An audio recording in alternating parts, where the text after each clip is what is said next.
प्रिय साथीहरू, नमस्ते अनि स्वागत छ हाम्रो पहिलो अनलाइन निर्देशित अभ्यास पोडकास्टमा, जहाँ हामी मद्दत अनि सहयोग गर्ने प्रयास गर्नेछौं।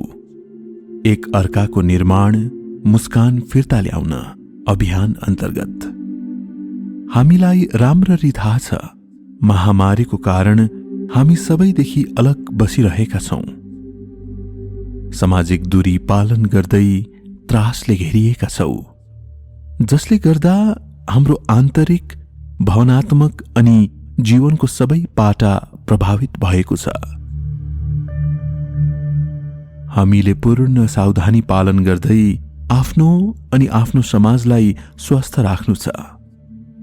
स्वच्छता, राम्रो खाना, राम्रो आराम, नियमित व्यायाम भने हाम्रो मनोवैज्ञानिक जीवन अनि हाम्रो सम्बन्ध सुधार्नुको निम्ति हाम्रो भावना अनि डर तथा मनलाई स्थिर अनि शान्त राख्न अनि जीवनलाई सकारात्मक रूपमा हेर्नुको निम्ति हामीले निरन्तर प्रयास गरिरहनुपर्छ।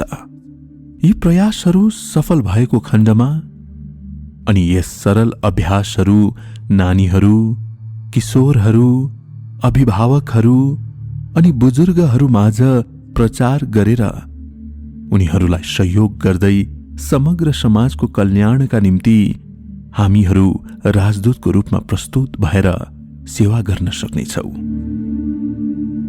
Himalayan institute of goodwill and living ethics अनि दार्जिलिङ गुडविल सेन्टरद्वारा मनोवैज्ञानिक अभ्यास अनि कला शिक्षण आदिको माध्यमबाट एक अर्काको निर्माण मुस्कान फिर्ता ल्याउन नामक सामाजिक सञ्जालको अभियानमा सहयोग प्रदान गरिरहेको छौं। यस छोटो अनि सरल निर्देशित अभ्यासमा आउनुहोस्, सबै हामीसँग जोडिनुहोस्। Himalayan institute of goodwill and living ethics अनि दार्जिलिङ गुडविल सेन्टरको आयोजनामा रेडियो सल्युसन 90.8 FM को प्रस्तुति एक अर्काको निर्माण मुस्कान फिर्ता ल्याउन। छोटो अनि सजिलो अभ्यासको रूपमा राखिएको ध्यान श्रृङ्खलाको यो दोस्रो सत्रमा स्वागत छ। अब हामी सुरु गर्नेछौं। यस अभ्यासबाट उचित फाइदा लिनको निम्ति तपाई सजिलोसँग भुइँमा पलैटी मारेर बस्नुहोस् अथवा कुर्सीमा पनि बस्न सक्नुहुनेछ। तपाईले सिरानी पनि प्रयोग गर्न सक्नुहुनेछ। एउटा एकान्त ठाउँ रोज्नुहोस्। त्यो ठाउँ बाहिर प्रकृति माझ पनि हुन सक्छ। मिल्न सक्ने एउटा एकान्त कोठा रोज्नुहोस्। यस प्रकार तपाईले आफ्नो छुट्टै एकान्त ठाउँ पाउनुहुनेछ। केही क्षण पर्खनुहोस् र अब सुरु गर्दैछौं। यसैले अब आँखा बन्द गर्नुहोस्। यसो गर्दा हामी भित्रको शान्तिलाई अनुभूति गर्न सजिलो हुनेछ।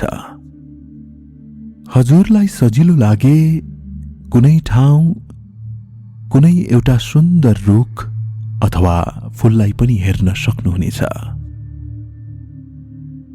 अब तपाई आफ्नो श्वास प्रश्वासमाथि ध्यान दिनुहोस्। ध्यान मात्र दिनुहोस्, सास लिने क्रम नबदलिनुहोस्। त्यो कुरामा सचेत रहनुहोस्। तपाईको श्वासको तालप्रति सचेत रहनुहोस्। हुन सक्छ त्यो बिस्तारै अनि गहिरो होला। हुन सक्छ त्यो छोटो पनि होला। तपाईको श्वास प्रश्वासको अवलोकन गर्नुहोस्। भित्रिने श्वास अनि बाहिरिने श्वास। खुसीलाई भित्र्याउनुहोस् अनि डरलाई बाहिर निकाल्नुहोस्। भित्रिने श्वास अनि बाहिरिने श्वास। साधारणतः हामीले हाम्रो श्वास प्रश्वासलाई अवलोकन मात्र गरिरहेका छौं। हामी यही क्रममा हाम्रो शरीरमा आएको आनन्द अनुभूति गर्न सक्छौं। हाम्रो काँधहरू कानदेखि केही टाढा सरेको, हाम्रो हात अनि खुट्टाका औंलाहरूमा रहेको तनाव बिस्तारै हराएर जाँदैछ। हामी भित्रिने श्वास अनि बाहिरिने श्वासमाथि ध्यान दिनुहोस्। भित्रिने श्वास अनि बाहिरिने श्वास। यस क्रममा केही विचारहरू तपाईको मनमा खेल्दैछ भने ठिकै छ। मुस्कुराउनुहोस्, मात्र मुस्कुराउनुहोस् अनि ती विचारहरूलाई खोलामा बगेको पत्करहरू जस्तै तपाईदेखि टाढा बगेर जान दिनुहोस्। र अब एउटा नदी अथवा खोलाको कल्पना गरौं। कल्पना गर्नुहोस् दुई किनार बीच पानी सुन्दर अनि मन्द गतिमा बगिरहेको। नदी गहिरो छ, पूर्ण छ जब पानी रुखहरूमाझ बगिरहेको हुन्छ। हामी त्यसको कलकल आवाज सुन्न सक्छौं। रुखका जराले त्यस नदीकै पानी पिउने गर्छ।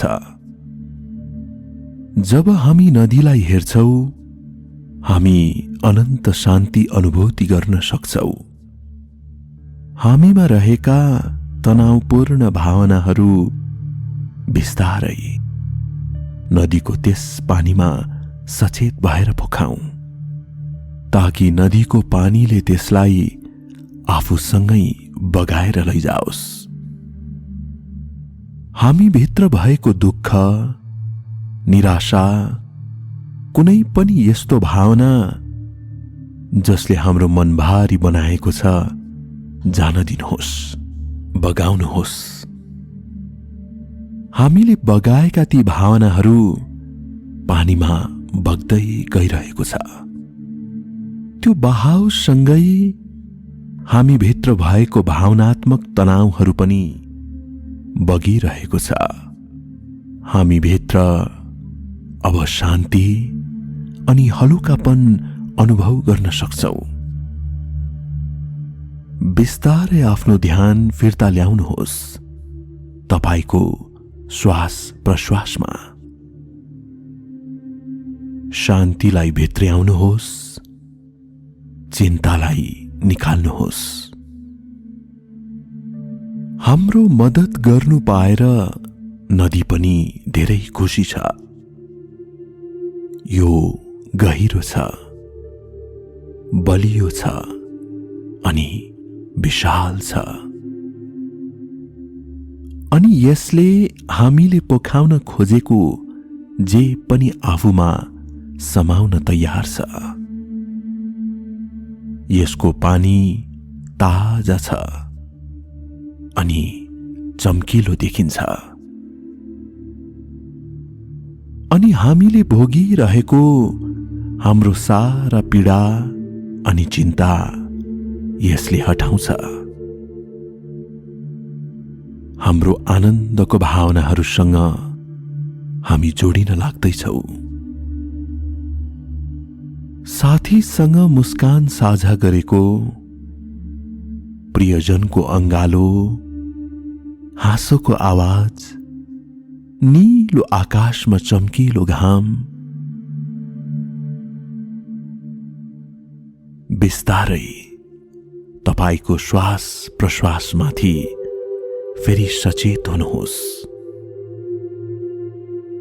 भित्रिने श्वास अनि बाहिरिने श्वास। हामीले हाम्रो मस्तिष्क अनि भावनालाई शान्त बनायौं। र अब हामी हाम्रो भित्री ठाउँको सौन्दर्य र गहिराईको बारेमा जान्दछौ। जब पनि हामीलाई चिन्ता अनि त्रासले सताउँछ,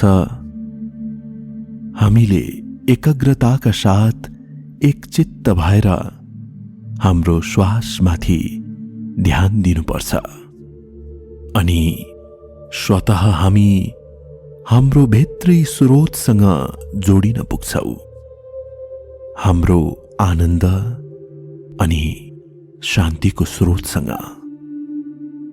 अब बिस्तारै हाम्रो ध्यान हाम्रो भौतिक शरीरमाथि केन्द्रित गरौं। हाम्रो हात अनि खुट्टाका औंलाहरूप्रति सचेत हुँदै हाम्रो खुट्टा अनि हातहरू हाम्रो सारा शरीरप्रति हामी सचेत हौं। हामी भएको ठाउँप्रति, हामी माझको हो हल्लाप्रति। अब बिस्तारै अनि जब आफू तयार हुनुहुन्छ, आफूलाई आफ्नो नित्य कर्मको निम्ति तयार बनाउनुहोस्। हामी आशा साँच्छौ अर्को सत्रमा फेरि भेट हुनेछ भनेर।